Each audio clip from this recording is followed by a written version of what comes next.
En los años 70 y 80, investigadores podían tener bocetos de sospechosos, testimonios de testigos y fragmentos de ADN, pero eso no aseguraba resolver el caso hoy por los increíbles avances en técnicas y tecnología forense. Estamos viendo justicia para docenas de casos que una vez fueron considerados insolubles en el episodio de hoy. Exploraremos casos de 5 décadas de antigüedad que recientemente se resolvieron.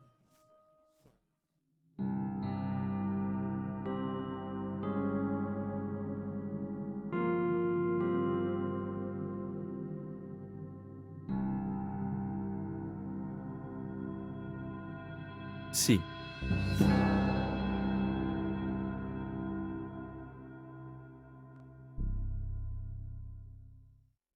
Maureen Brubaker cayó en 1971, cuando tenía 17 años. Maureen Brubaker vivía en Cedar Rapids por la noche. Ella alquiló una habitación en 522 Décimo Street Southeast, trabajaba de camarera y visitaba a su esposo preso. Ella contactaba frecuentemente y mandaba fotos a sus padres y 6 hermanos en Sioux City, pues extrañaba estar lejos. El 17 de septiembre, Maureen pidió dinero prestado para comprar cigarrillos. Ella planeó recoger su cheque de pago más tarde ese día cuando supo que estaría listo, pero no llegó el lunes por la mañana. Ella faltó a su turno y su jefe la reportó como desaparecida. En la habitación alquilada de Maureen, los investigadores hallaron poco material útil. Su coche estaba allí con el tanque lleno y un paquete de cigarrillos parcialmente vacío, aparentemente el mismo. Ella compró el viernes y se contabilizaron, pero no había rastro de Maureen. Una semana después de desaparecer el 24 de septiembre, 2 adolescentes hallaron el cuerpo de la joven de 17 años en la calle Elle. Vestida pero descalza, ella yacía junto a la ventana trasera de un auto abandonado. Al principio pensaron que dormía, pero al examinarla vieron que estaba muerta por la condición de su cuerpo. Los investigadores teorizaron que fue lanzada desde un vehículo, pero no descartaron que Maureen fue colocada cuidadosamente. Días después, las autoridades especularon que pudo ser asesinada en otro lugar. Nació sin heridas defensivas y con pies limpios pese a no tener zapatos. Ella falleció por trauma contuso, y pensaban que más lluvia la tomó desprevenida. Ella también sufrió agresión sexual previamente. Después de la muerte de Maureen y el descubrimiento de su cuerpo, el caso se enfrió durante 5 décadas. El 24 de septiembre de 2021, las autoridades anunciaron que la tecnología de ADN les ayudó a identificar finalmente al perpetrador, George M. Smith. Llegaron a la conclusión usando evidencia física hallada en el examen de agresión sexual de Maureen y creando un perfil de ADN completo. Aunque no hubo coincidencias con muestras en Códice en 2017, investigadores recolectaron ADN de sospechosos previos. Pese a que Smith falleció en 2013 a los 94, autoridades obtuvieron ADN de un familiar y hallaron coincidencia.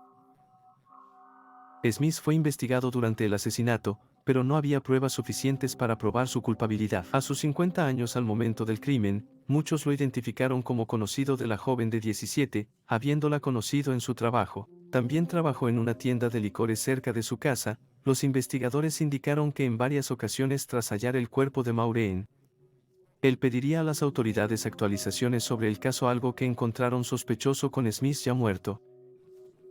Él no puede ser procesado por su crimen y los investigadores cerraron el caso. El padre de Maureen murió en 2002, pero su madre y hermano siguen vivos y aliviados al tener respuestas.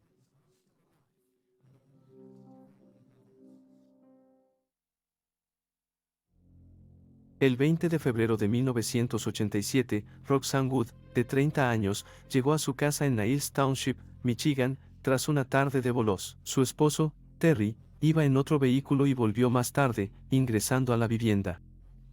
No tenía motivo para pensar que algo iba mal, pero después halló a su esposa fallecida en el suelo de la cocina con el cuello cortado. Los investigadores acudieron al sitio y hallaron que una puerta de utilidad negra fue forzada. También, se hallaron gotas de sangre en la puerta y más tarde se reveló.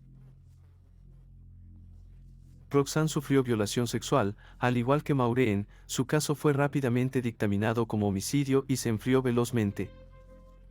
El caso se reabrió varias veces en las siguientes décadas, primero en 2001 y luego en 2020.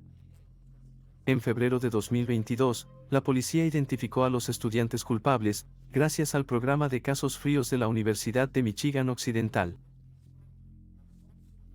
La identificación del asesino de Roxanne recolectaron y ordenaron montones de evidencia mientras que otros elementos de evidencia fueron sometidos a un examen forense por Identificadores Internacional LLC y el Laboratorio Forense NSP en Grand Rapids. Estos esfuerzos eventualmente llevaron a la policía a un sospechoso de 67 años, Patrick Gilliam de South Bend, Indiana, después de su identificación. Gilliam fue vigilado mucho por policía encubierta, entrevistado 2 veces, tiró un cigarrillo que investigadores recogieron para extraer su ADN de él. Esta ADN confirmó que Gilliam fue en realidad el asesino de Roxanne solo días antes del 35 aniversario del asesinato de Roxanne en febrero de 2022. La policía anunció que habían detenido a su asesino y se presentaron cargos en contra de él a finales de marzo. Gilliam se declaró culpable de homicidio en segundo grado y también se le acusó de allanamiento de morada ocupada. Fue sentenciado a 23 a 50 años de prisión. Si cumple la mínima, tendrá 90 años al ser liberado. Probablemente estará en prisión de por vida por sus horribles actos. Diane Dunn, tenía 29 años al ser hallada muerta en su apartamento el 2 de mayo de 1988. Trabajaba como técnico de comunicaciones en la Corporación de Tránsito de San Diego. Diane, madre de 1, no llegó al trabajo un día de forma inusual. Sus compañeros la visitaron en su apartamento en Santee, California. Hallaron a su hijo de 2 años paseando momentos después, bajo supervisión. Hallaron su cuerpo en la cama. La policía acudió rápidamente al lugar y la muerte de Diane fue declarada como homicidio. Se recopilaron pruebas menores de la escena y se entrevistó a fondo a amigos, familiares y colegas de Diane. No obstante, nadie conocía a alguien que quisiera dañar al joven de 29 años, reveló una autopsia. La madre de 1 falleció tras heridas de puñalada en el pecho y trauma por fuerza contundente. El caso se volvió frío, pero en 2000 y 2001, investigadores lo revisaron nuevamente. Tenían muestras de ADN de las uñas de Diane, pero no hallaron sospechoso. En 2010, un cabello en su mano fue procesado. No obstante, no hubo coincidencias en la base de datos federal, dejando a los investigadores de nuevo en un callejón sin salida. Lo único que los investigadores aprendieron fue que los recortes de cabello y uñas eran de la misma persona. En mayo de 2020, detectives recurrieron a la genealogía. Con este método, los oficiales crearon 9 árboles genealógicos que consistían en aproximadamente 100 individuos vinculados al agresor no identificado por sangre o matrimonio. Tras entrevistas y acercamientos, los detectives finalmente reducido los 1.300 nombres a 1. Warren Robertson, nacido en Arkansas, vivió un tiempo en San Diego como conductor de grúa local. Dejó a su familia en San Diego y se mudó a Indiana en 1989, aunque no está claro si él y Diane se conocían. Residía en el mismo edificio de apartamentos que ella al morir. Robertson nunca fue mencionado en la investigación original y nadie cercano a Diane lo conocía. En noviembre de 1999. Falleció en un incendio a los 39 años. Afortunadamente, Mark, el hijo de Diane, no recuerda el día del deceso de su madre. Él está contento de finalmente tener respuestas después de 34 años sin saberlo. Diane compartió este sentimiento y elogió al departamento del sheriff del condado de San Diego por su arduo trabajo. Está oficialmente cerrado. Maurice Varela en la mañana del 18 de marzo. 1964. Maurice Cheborela fue a la escuela desde casa. Ella estudiaba en la escuela parroquial de San José en Hazleton, Pensilvania, y deseaba darle a su maestra, una monja, alimentos enlatados para la fiesta. Maurice soñaba con ser monja y adoraba tocar el órgano.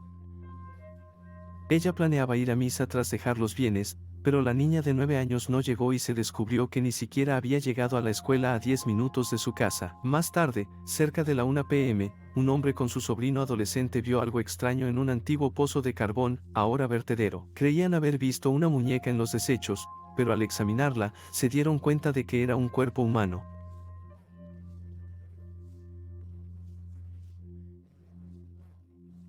El niño fue identificado como la niña desaparecida de 9 años. Ella fue agredida sexualmente, estrangulada y desechada, a sus manos atadas con uno de sus cordones de zapato. Y sus tobillos estaban atados con otros sospechosos iniciales, incluido un sacerdote sospechoso de asesinato en Bristol, Pensilvania, y un exhibicionista local que se suicidó al pedirle una prueba de polígrafo. Frustrantemente, a pesar de meses de trabajo constante en el caso, la policía no identificó ni arrestó a un sospechoso, el caso quedó dormido por décadas. Entre 2018 y 2020, investigadores colaboraron con Parabon Nanolabs y Eric Schubert, estudiante de 18 años de Elizabethtown College, apasionado por la genealogía. Eric contactó a los detectives tras leer sobre el caso, ofreciendo ayuda para identificar al sospechoso.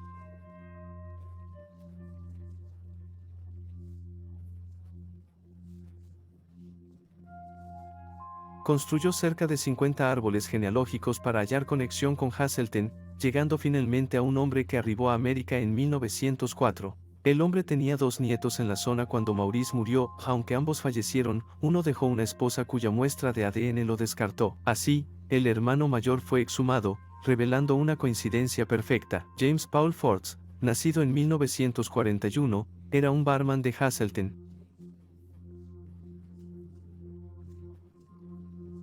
Nunca se casó ni tuvo hijos conocidos, y aunque no fue considerado sospechoso en la investigación original, en 1974, Ford fue arrestado por cargos de violación y agresiones sexuales, pero recibió un acuerdo de culpabilidad por la condena menos grave de agresiones agravadas y, por lo tanto, solo pasó un año en libertad condicional. Luego, en 1978, Ford fue arrestado nuevamente, esta vez por cargos de peligro imprudente y acoso.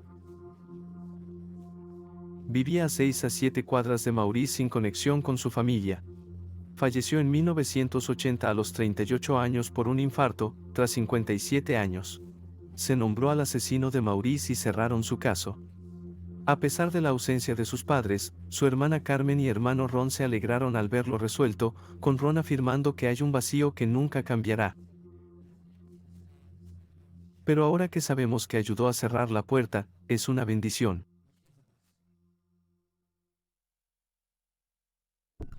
El 6 de marzo de 1959, Candice Candy Rogers, de 9 años, recorrió el vecindario de West Central en Spokane, Washington, vendiendo mentas de campamento de puerta en puerta como miembro de los Bluebirds, los más jóvenes de las Campfire Girls of America. Ella tenía 7 cajas para vender y sus padres tienen raíces en el área local. Pero al no regresar a casa a la hora prevista, los padres de Candy se alarmaron. Avisaron a las autoridades locales, pero la única pista en el caso fueron cajas de mentas abandonadas cerca del puente Fort George Wright. La próxima semana no hubo rastro de Candy, la niña desaparecida. Vecinos, locales, Fuerza Aérea, servicios postales de EU y Boy Scouts de América colaboraron en la búsqueda. Lamentablemente, 2 semanas después, Candy fue hallada sin vida. Ella estaba muerta, ocultada intencionalmente por pino y ramas de árbol, un día antes. Los cazadores hallaron sus zapatos, Candy fue estrangulada y violada. Usaron tiras de su ropa para restringirla y matarla, mientras se investigaban cientos de pistas y se entrevistaban a decenas de personas. Nadie fue arrestado por el crimen y el caso lentamente se detuvo a principios de la década de 2000. Los expertos forenses extrajeron una muestra de semen de la ropa de Candy, permitiendo construir un perfil de ADN del perpetrador. Aunque no se encontraron coincidencias en CODIS, descartaron al principal sospechoso, Hugh Morse. En febrero de 2021, el Departamento de Policía de Spokane contactó a todos de Inc., quienes han identificado a varias víctimas y perpetradores en años recientes mediante genealogía forense. En los siguientes meses, los expertos de Autoram y NC trabajaron en el caso. Acortar lista de sospechosos a un hermano de los 3 hermanos. Falleció en 1970, dejando esposa e hija. Los detectives contactaron a la hija, quien proporcionó una muestra de ADN. Su hisopo reveló parentesco con el atacante, especialmente un fuerte lazo paterno. Esto bastó para que investigadores exhumaran el cuerpo del hombre y demostraran concluyentemente, era quien buscaron por 60 años. La policía confirmó el nombre del asesino de Candy, Young Hove. Nunca antes se había vinculado con el caso y en esta etapa las autoridades están investigando si fue responsable de otros delitos en la zona. Tenía 20 años durante el ataque y vivía a una milla de West Central. Sorprendentemente, fue condenado por atacar a una mujer 2 años después del asesinato de Candy en ese asalto. Forzó a desvestir a la mujer, la ató y estranguló, aunque ella sobrevivió. Él fue condenado a 6 meses de cárcel y trabajó como vendedor ambulante el resto de su vida. Y en un aserradero hasta que él tomó su propia vida a la edad de 31 y ahí tienes los hechos. Por favor, comente abajo con sus opiniones y reacciones, deje un me gusta y suscríbase para respaldar el canal. Gracias por mirar. Estén alerta, mantente seguro, nos vemos la próxima vez.